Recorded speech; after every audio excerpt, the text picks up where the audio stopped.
began 7 decades ago. The track has changed little since those first racing pioneers competed around the access roads of this former Second World War airfield. Indeed, the corner names are the same today as they were back in 1950, and they're some of the best, not just in this country, but anywhere in the world. Stowe, Copse, Maggots, Beckett's, to name but a few.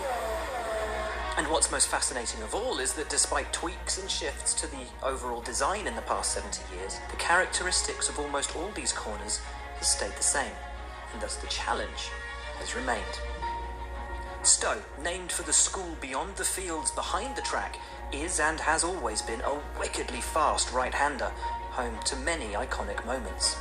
Who could forget Mansell's legendary pass on Nelson Piquet in 1987, 2 laps from the finish, or indeed Jenson Button and Felipe Massa's epic tussle in 2011. And Button goes to the outside, Willie Mielder hanging around there at 150 miles an hour, or will Massa run him out of rope? Of course, it'll always be remembered as the scene of that awful accident for Michael Schumacher in 1999, which robbed both he and Ferrari of their chance to fight for their first world title together, something they'd make amends for the very next year. My first memory of Silverstone, as for so many British fans, is actually a corner that no longer exists on the official Grand Prix layout. Bridge. Barrichello's going to take it, surely, and Raikkonen had to go wide, and Barrichello beautifully just giving Raikkonen no chance there. Bridge was absolutely terrifying, and with the footbridge from which it took its name open to the public, I can tell you from experience the insane thrill you felt as an F1 car hurtled underneath your feet for the first time, shrieking so loudly it scared the life out of you.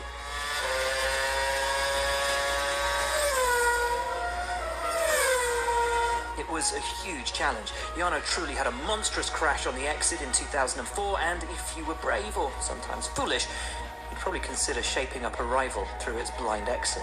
Some went well, others, famously, not so much. Woodcote has served as the first corner, the last corner, and now sits somewhere in the middle of the track. Few could forget Jody Scheckter's spin here at the end of the first lap in 1973, and the carnage that it caused. Fewer still the incredible fight between Sebastian Vettel and Fernando Alonso in 2014. The right-handed king has been both a fast corner and a technical corner leading out of Luffield, but one constant remains. It's a key for setting up the mighty Copse, one of the fastest corners on the track. From Vettel and Alonso to Hamilton and Alonso to Hamilton and Bottas, regardless of era or indeed racing category, it's a brave driver indeed who tries to put one on a rival either up the inside or, with substantial guts, around the outside. Lando Norris, he wants his teammate as well and goes wide and comes. While the tarmac runoff has taken some of the peril away, it's a corner that still requires bravery for the big moves. And of course, not long after Copse itself comes the incredible combination of corners that is Maggots and Beckett's.